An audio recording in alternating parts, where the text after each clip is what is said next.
Good morning students. Last time हमने exercise 4.4 कर ली थी और आज हम क्या करेंगे, इस पूरे चैप्टर के इम्पोर्टेंट एग्जांपल्स कर लेंगे।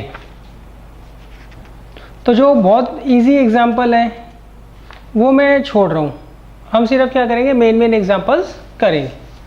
तो सबसे पहले देखिए, आपको एग्जांपल नंबर 11 करना है। एग्जांपल नंबर 11 मैंने लिखा है, find two consecutive odd positive integers sum of whose square is 290। मैंने कहा आपको दो कॉन्जिक्यूटिव ऑड नंबर्स ढूंढने हैं, वो कॉन्जिक्यूटिव होने चाहिए और उनके स्क्वायर्स का सम जो होगा वो कितना होगा, 290 होना चाहिए। क्या होना चाहिए, 290 होना चाहिए। आपको दो कॉन्जिक्यूटिव ऑड नंबर्स ढूंढने हैं जिनके स्क्वायर का सम क्या हो, 290 हो। तो देखिए ये है एग्जाम्पल 11। देखिए इस तरह के क्वेश्चंस में हम क्या करते हैं, जिसमें आपको ऑड नंबर मानना होता है तो आप x मत मानना पहले नंबर। क्यों, x तो कुछ भी हो सकता है, वो ऑड भी हो सकता है और इवन भी हो सकता है। तो हम पहला ऑड नंबर क्या मानेंगे, 2x+1 मानेंगे। क्या मानेंगे, 2x+1। क्यों, 2x+1 में आप x की वैल्यू जो मर्जी पुट करो, ऑड ही आएगा हमेशा आंसर।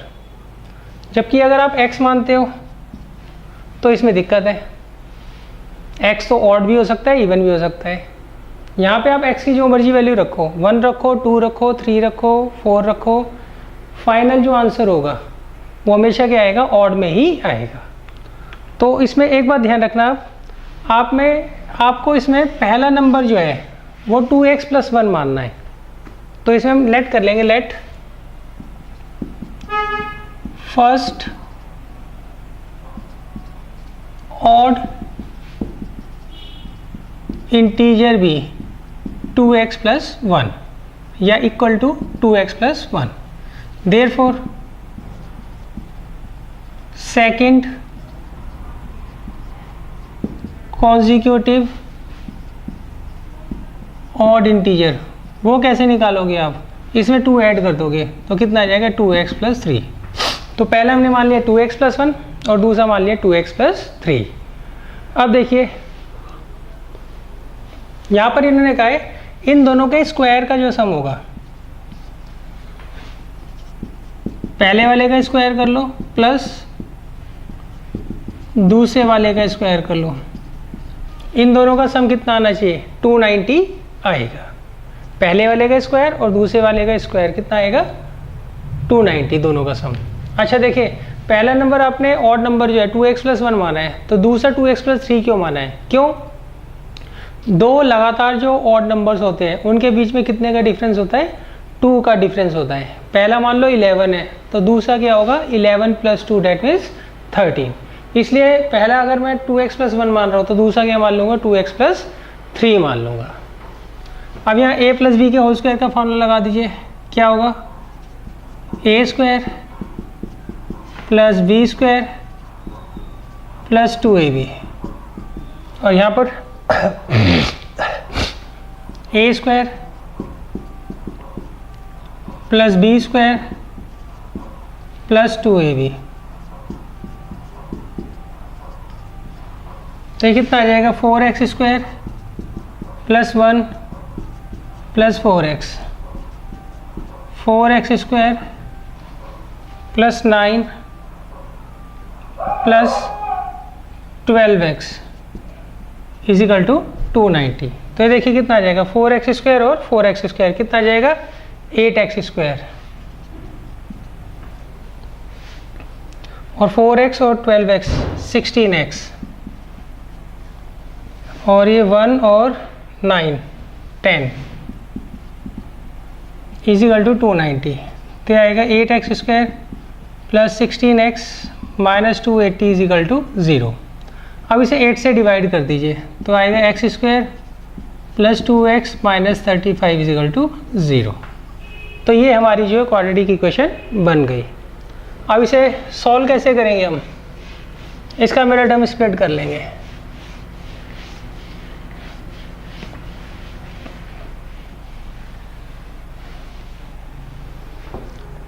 क्वाड्रेटिक इक्वेशन हमारे पास आई है x square plus 2x minus 35 equal to 0। अब देखिए, अब इसमें फर्स्ट और लास्ट की मल्टीप्लाई कर लीजिए, कितना आ रहा है -35। -35 के ऐसे फैक्टर्स करने हैं, दो फैक्टर्स करने हैं जिनका सम कितना है 2x आए। फर्स्ट और लास्ट की मल्टीप्लाई करोगे -35x स्क्वायर आ रहा है, उसके ऐसे दो फैक्टर्स करने हैं जिनका सम 2x आए।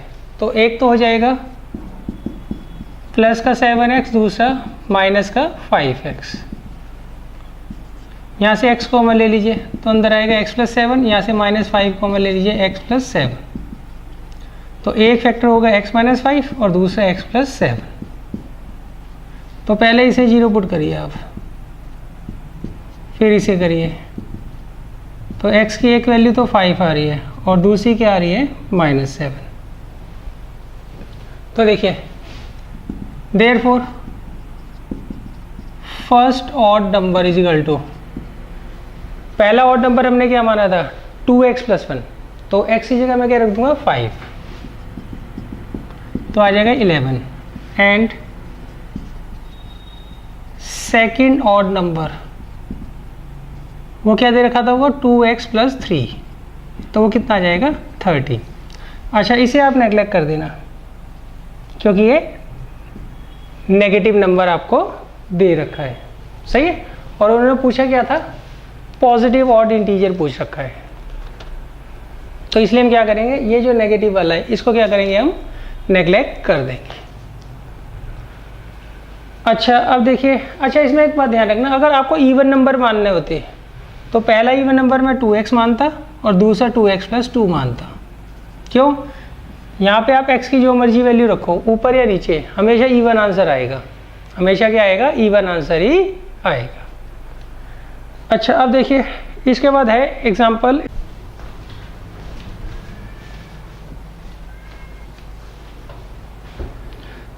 देखिए नेक्स्ट है हमारे पास एग्जाम्पल 12।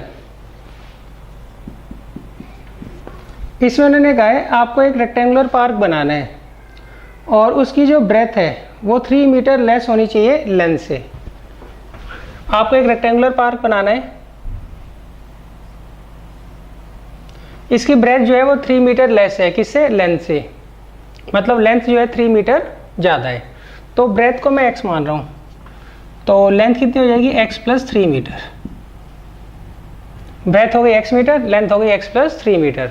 अब वो कहते हैं इसका एरिया जो है वो 4 स्क्वायर मीटर ज़्यादा है, किसके मुकाबले, इसके ब्रेथ के ऊपर जो एक आइसोस्केलस राइट ट्रायंगुलर पार्क बना हुआ है उससे।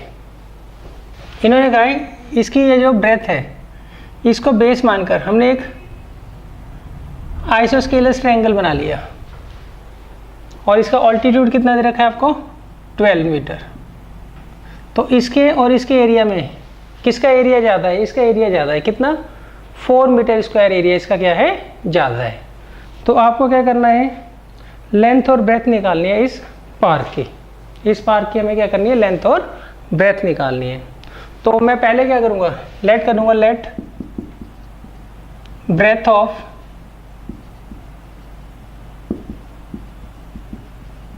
रेक्टेंगुलर पार्क, वो मार रहा हूँ x मीटर। देयरफॉर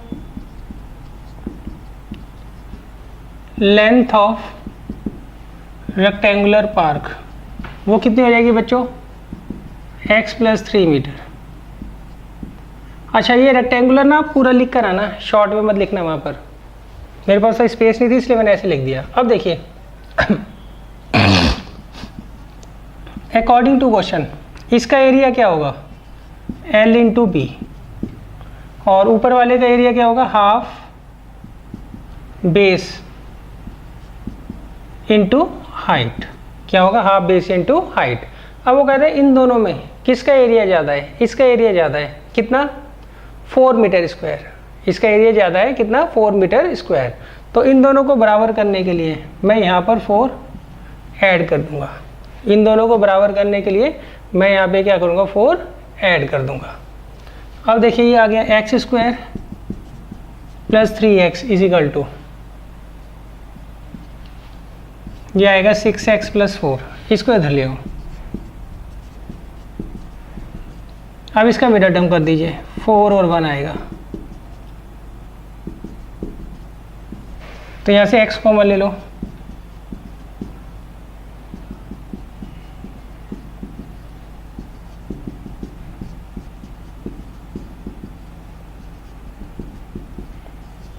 तो x की वैल्यू एक तो -1 आ गई और एक x की वैल्यू क्या आ गई, 4 आ गई। अब देखिए लेंथ और ब्रेथ नेगेटिव तो हो नहीं सकती, तो इसको हम क्या करेंगे, नेग्लेक्ट कर देंगे और बाद में फिर लिख देंगे therefore breadth of rectangle is equal to 4 metre and length of rectangle is equal to 4 + 3 that means 7 metre.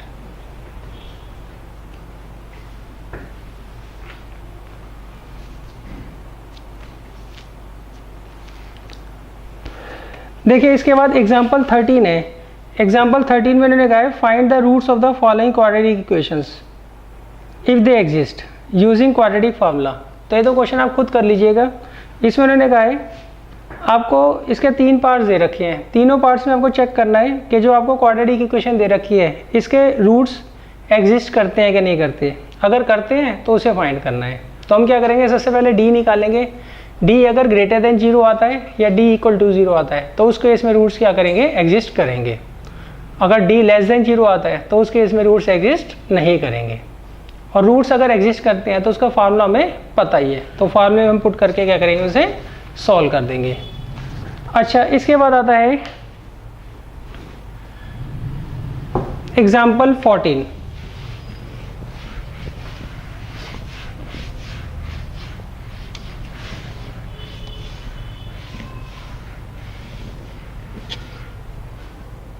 देखिए एग्जाम्पल 14 में उन्होंने क्या कहा है, इसके आपको 2 पार्ट्स दे रखे हैं। इनके हमें क्या करना है, रूट्स फाइंड आउट करने हैं। क्या फाइंड आउट करने हैं, रूट्स। रूट्स का मतलब होता है यहाँ पे हमें क्या करनी है, x की वैल्यू निकालनी है। तो क्या तरीका होता है बच्चों, यहाँ पे 1 और x का एलसीएम ले लीजिए, कितना आएगा x को 1 से डिवाइड करेंगे, x बच जाएगा, ऊपर मल्टीप्लाई हो जाएगी। x को x से डिवाइड करेंगे 1 के ऊपर मल्टीप्लाई हो जाएगी, तो आएगा x² + 1 = 3x। इसे इधर ले आओ, x² - 3x + 1 = 0।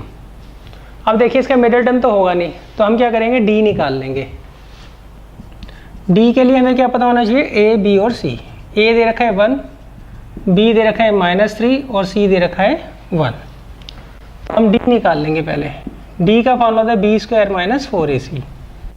b दे रखा है -3, 4 × a × c, तो 9 - 4 कितना आ गया, 5 आ गया। तो d क्या आ गया हमारा, 5 आ गया। अब देखिए d हमारा 5 आ रहा है, तो since d is greater than 0 therefore इसके जो रूट्स होंगे वो रियल होंगे एंड डिस्टिंक्ट होंगे। रियल का मतलब होता है रूट्स इसके एग्जिस्ट करेंगे, और डिस्टिंक्ट मतलब दोनों की वैल्यूज अलग अलग आएंगी, सेम नहीं आएंगी। तो अब x की वैल्यू क्या आती है, -b + √d/2a, और दूसरे की -b - √d/2a। अब रखिए -b कितना आएगा, +3 + √d कितना दे रखा है, 5 / 2 × 1, तो 2 बन जाए 2 आ जाएगा, और दूसरा आ जाएगा 3 - √5/2।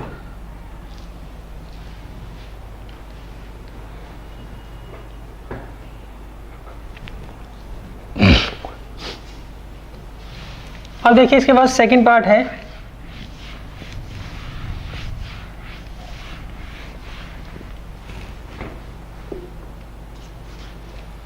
सेकंड पार्ट में भी आपको सॉल्व करना है।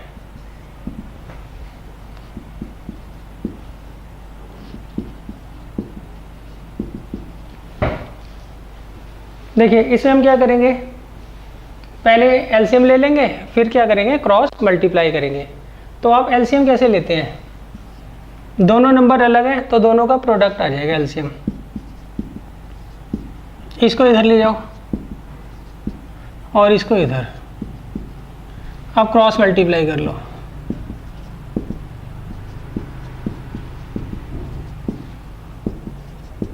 तो ये कितना आएगा 3x² माइनस 6x, तो आएगा 3x² minus 6x plus 2 is equal to 0। अब देखिए इसका मिडल टर्म तो होगा नहीं, तो उस केस में हम क्या करते हैं, d निकालते हैं और d देखेंगे क्या आता है। तो सबसे पहले a निकाल लीजिए, a आ रहा है 3, b आ रहा है -6 और c आ रहा है 2। तो a क्या होता है, कोफिशिएंट ऑफ x² a होता है, कोफिशिएंट ऑफ x क्या होता है b, और जो कांस्टेंट टर्म होती है वो होती है c। अब निकाल लीजिए d का क्या फॉर्मूला होता है, b² माइनस 4ac, तो आएगा 36 माइनस 24, कितना आ जाएगा ये 12 आ जाएगा। फिर आप लिख दीजिएगा since d is greater than 0 therefore roots are real and distinct, मतलब रूट्स निकल भी सकते हैं और उन दोनों की वैल्यू जो होगी, दो रूट्स जो आएंगे उनकी वैल्यू क्या होगी, अलग अलग होगी। तो x की वैल्यू क्या होती है -b प्लस √d/2a और दूसरे की -b माइनस √d/2a। -b देखिए कितना आ जाएगा 6, d कितना दे रखा है 12, 2 इंटू a कितना दे रखा है 3। अच्छा दूसरी वैल्यू, यहाँ पे साइन चेंज होगा बस। अच्छा देखिए इसके ना फैक्टर्स हो सकते हैं, √12 के फैक्टर्स हो सकते हैं।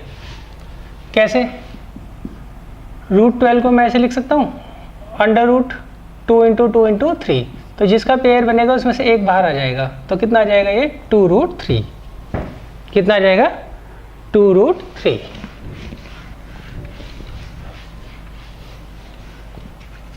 तो आएगा x equal to 6 plus 2√3 upon 6, 2 common ले लीजिए,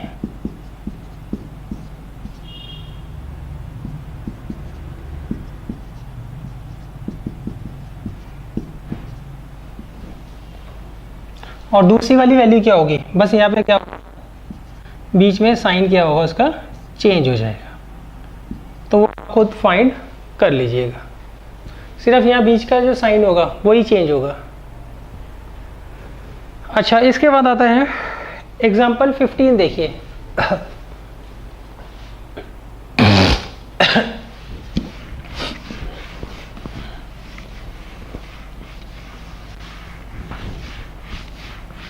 देखिए एग्जाम्पल 15 क्या कहता है,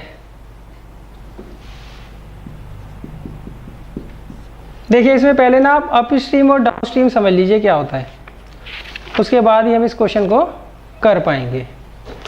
देखिए ऐसा होता है, मान लीजिए आपको कोई रिवर दे रखी है, अगर इसका पानी स्टिल है, स्टिल मतलब पानी में कोई मूवमेंट नहीं हो रही, और इसमें कोई नाव लेके जा रहा है, तो वो जितना एफर्ट लगाएगा उतनी ही उसकी क्या होगी, नाव की स्पीड होगी, उसकी बोट की स्पीड वही होगी। अगर इन केस ये पानी बह रहा है और पानी इस तरफ जा रहा है और वो बोट को भी इस तरफ लेके जा रहा है, तो इस केस में क्या होगा, जितना वो एफर्ट लगाएगा उससे ज़्यादा रिजल्ट मिलेगा उसको। क्यों, एक तो वो बोट को इधर लेके जा रहा है, दूसरा पानी भी इधर है, तो उसकी स्पीड जो होती है ना ऑटोमेटिकली बढ़ जाती है, उसकी स्पीड क्या होती है, ऑटोमेटिकली बढ़ जाती है। बोट की जो स्पीड है वो ऑटोमेटिकली क्या होगी, बढ़ जाएगी। अच्छा देखिए जब हम सीढ़ियों से नीचे उतरते हैं तो हमें आसानी रहती है ना उतरने में, जब हम सीढ़ियाँ चढ़ते हैं तो हमें दिक्कत आती है, जब उतरते हैं तो हमें आसानी रहती है। इसलिए जब हम सीढ़ियाँ उतरते हैं तो डाउन स्टेयर, ऐसे इसे क्या बोलते हैं हम, डाउन स्ट्रीम बोलते हैं। क्या बोलते हैं, डाउन स्ट्रीम। जिधर पानी जा रहा है अगर उधर ही आप बोट लेके जा रहे हो तो आपकी बोट की स्पीड ऑटोमेटिकली बढ़ जाती है। क्यों, एक तो आप खुद एफर्ट लगा रहे हो, दूसरा पानी भी आपको सहारा दे रहा है। तो इस तरह की स्पीड को हम क्या बोलते हैं, speed of boat in down stream. अच्छा अब अगर दूसरा केस देखिए, मान लीजिए पानी तो इधर जा रहा है मगर आप बोट उल्टी डायरेक्शन में लेके जा रहे हैं, तो उस केस में जो आप एफर्ट लगा रहे हो उस स्पीड क्या होगी, आपकी बोट की हमेशा कम होगी। इसे हम क्या बोलते हैं, अप स्ट्रीम। क्या बोलते हैं, अप स्ट्रीम। जैसे हम सीढ़ियाँ चढ़ते हैं, अप स्टेयर होते हैं जब, तो उस केस में हमें क्या होती है, दिक्कत होती है। क्यों, हम अगेंस्ट ग्रेविटी क्या हो रहे हैं, काम कर रहे होते हैं, तो उस केस में क्या होता है, हमें दिक्कत होती है। डाउन स्टेयर क्या होता है, ग्रेविटी के साथ साथ आ रहे होते हैं, तो हमें आसानी रहती है। सिमिलरली पानी जिधर जा रहा है, अगर उधर बोट चलाओगे तो आपकी स्पीड क्या होगी, बोट की ऑटोमेटिकली बढ़ जाएगी, तो इसे बोलते हैं डाउन स्ट्रीम। क्या बोलते हैं, डाउन स्ट्रीम। और इसे बोलते हैं अप स्ट्रीम। इसे क्या बोलते हैं, अप स्ट्रीम, जिसमें आप जिधर पानी जा रहा है उसके अगेंस्ट बोट चला रहे होते हो। तो मान लीजिए मैं लेट करता हूँ, let speed of boat in still water, उसे मैं x किलोमीटर पर आवर मान लेता हूँ। मतलब रुके हुए पानी में, जब पानी बिल्कुल स्टिल है उस वक्त बोट की स्पीड क्या है, वो मैंने x मान ली। ये कौन सी स्पीड है, जो बोट चला रहा है उसका जो एफर्ट है वो वाली ये स्पीड है। और एंड स्पीड ऑफ स्ट्रीम, ये क्या है, पानी की स्पीड है, इसे मैं y किलोमीटर पर आवर मान लेता हूँ। तो therefore speed of boat in down stream वो क्या हो जाती है, x प्लस वाई हो जाती है। क्या हो जाती है, x plus y kilometre per hour. दोनों स्पीड्स क्या होती है, जुड़ जाती है। And speed of boat in up stream,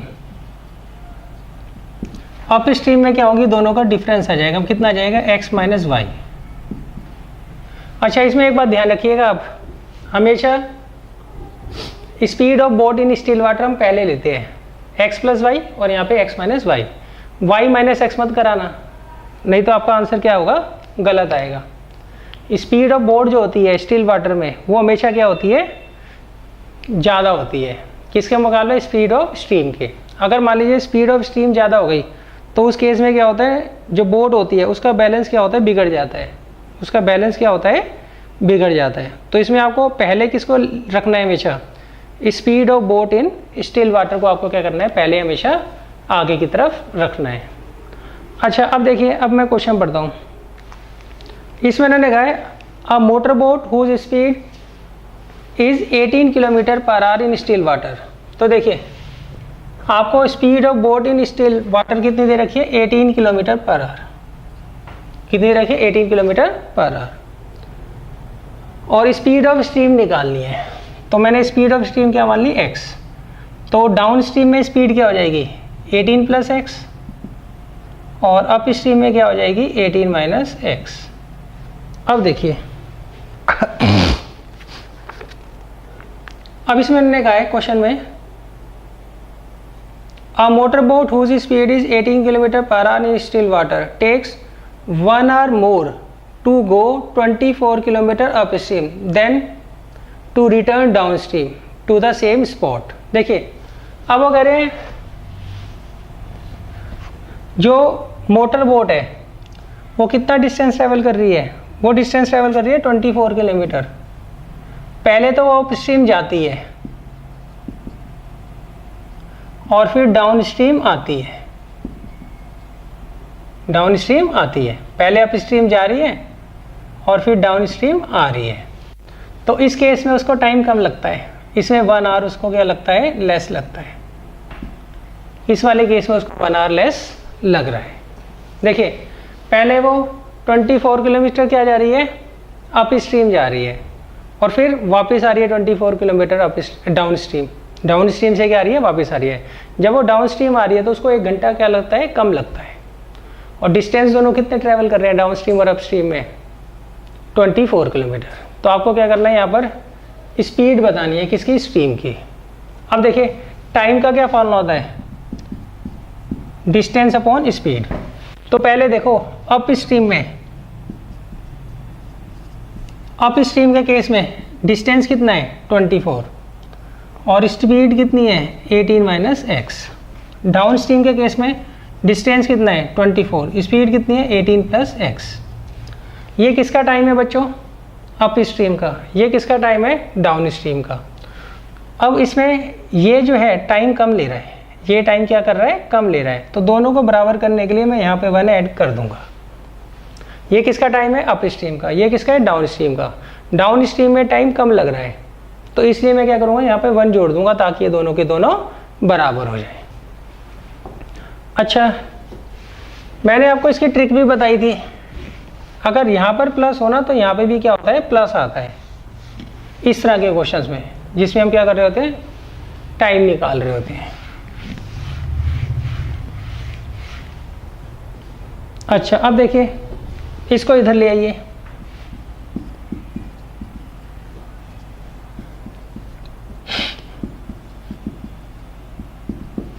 अब आप एलसीएम ले लीजिए, ये इधर चला जाएगा। देखिए आप एलसीएम, ये दोनों अलग नंबर है तो दोनों का प्रोडक्ट आ जाएगा एलसीएम। अब इसकी यहाँ मल्टीप्लाई होगी, इसकी यहाँ पर,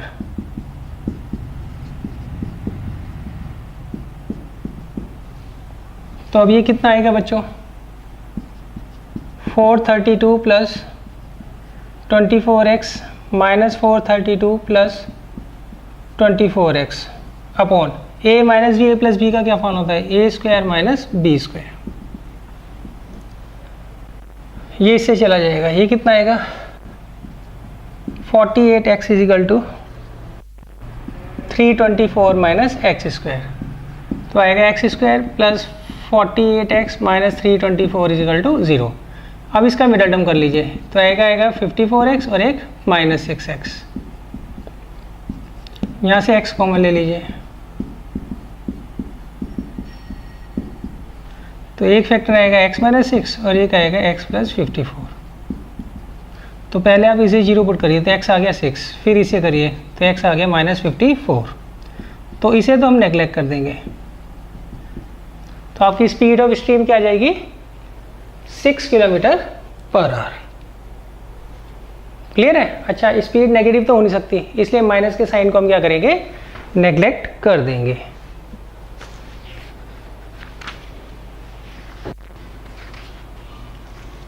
देखिए अब नेक्स्ट है एग्जाम्पल 17।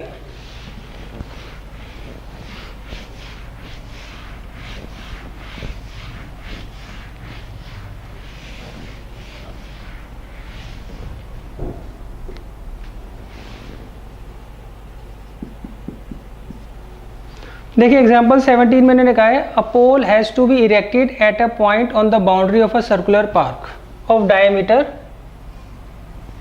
13 मीटर। इन्होंने कहा आपको यहाँ पे एक पोल जो है इरेक्ट करके सीधा खड़ा करना है, सही है।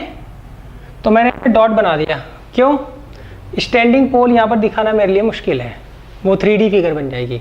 तो ये जो पॉइंट है इसमें हमने मान लिया कि एक पोल जो है वो सीधा खड़ा हुआ है। अच्छा, अब वो कहते हैं इसका जो डायमीटर है सर्कुलर पार्क का वो है 13 मीटर। अब नेक्स्ट क्या कहता है वो, अब वो कहता है ये जो पॉइंट है P, इसका जो डिस्टेंस है उसका डिफरेंस, कौन कौन से point, from point A and B, और A और B कहाँ पर पॉइंट है, ये डायमीटर के ऊपर कोई दो पॉइंट है, इनका जो डिफरेंस है वो दे रखा है आपको 7 मीटर। एक बार दोबारा क्वेश्चन समझ लीजिए, इन्होंने कहा आपको एक सर्कुलर पार्क दे रखा है, इसके किसी पॉइंट P पर हमने क्या किया, एक पोल सीधा करके खड़ा कर दिया।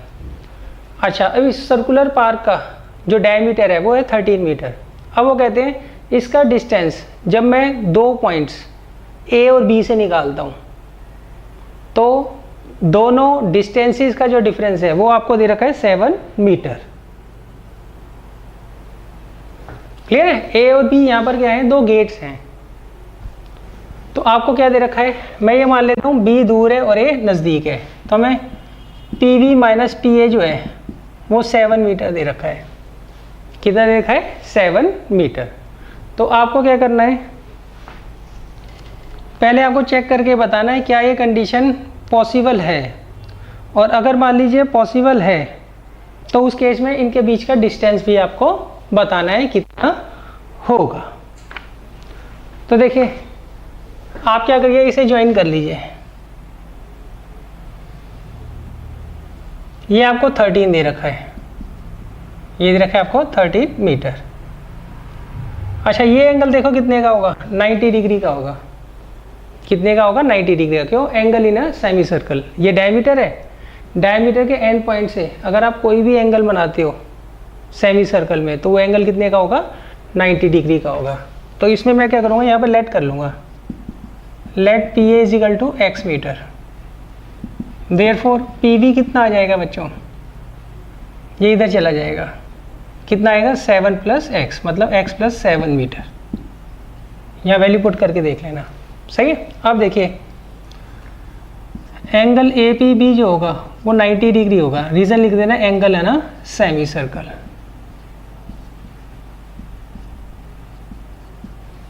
अब देखिए पाइथागोरस थ्योरम लगाइए। देयरफॉर 90 डिग्री के सामने वाली साइड क्या होती है, हाइपोटेन्यूज। पाइथागोरस थ्योरम ये कहती है हाइपोटेन्यूज का जो स्क्वायर होता है वो बाकी दोनों साइड्स के स्क्वायर के सम के बराबर होता है। तो ये आ जाएगा 13, पी बी कितना आएगा x + 7 और पी ए कितना आ जाएगा x। अब इसे सॉल्व कर लीजिए। 169 is equal to a² + 2ab + b² और ये x²। अब मैं इसे सॉल्व कर देता हूँ।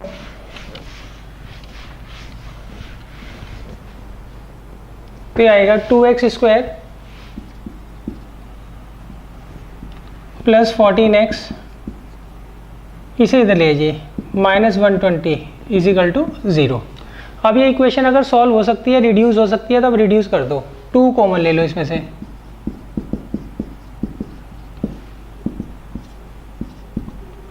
टू इधर जाके क्या होगा, ख़त्म हो जाएगा।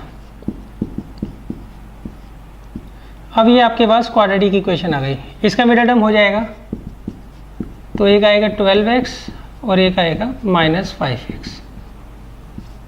x कॉमन ले लीजिए, -5 कॉमन ले लीजिए, तो एक फैक्टर आएगा x - 5 और एक आएगा x + 12। तो x - 5 को 0 पुट करिए और x + 12 को 0, तो इस x की वैल्यू क्या आ जाएगी 5 और एक x की वैल्यू आएगी -12। तो -12 तो हम नेगलेक्ट कर देंगे, क्यों, डिस्टेंस कभी भी नेगेटिव नहीं हो सकता। तो इसका मतलब पी ए जो डिस्टेंस है वो तो आ गया 5 मीटर और पी बी डिस्टेंस कितना आ जाएगा 5 + 7 दैट मीन्स 12 मीटर। तो ये आपके सारे के सारे एग्जांपल्स हो गए हैं। नेक्स्ट टाइम हम क्या करेंगे, इसका असाइनमेंट स्टार्ट कर देंगे। अच्छा इस क्वेश्चन को एक बार दोबारा देख लीजिए। इसमें उन्होंने कहा आपको एक सर्कुलर पार्ट दे रखा है, उसके किसी पॉइंट पी पर हमें क्या करना है, एक पोल खड़ा करना है। इसका डायमीटर जो है सर्कुलर पार्ट का वो दे रखा है 13 मीटर। अब वो कहते हैं इसके डायमीटर के ऊपर 2 गेट हैं, एक ए है और एक बी है। तो जब हम इस पोल से डिस्टेंस में नापते हैं दोनों गेट्स का, तो उसका जो डिफरेंस आता है डिस्टेंस का वो आता है 7 मीटर।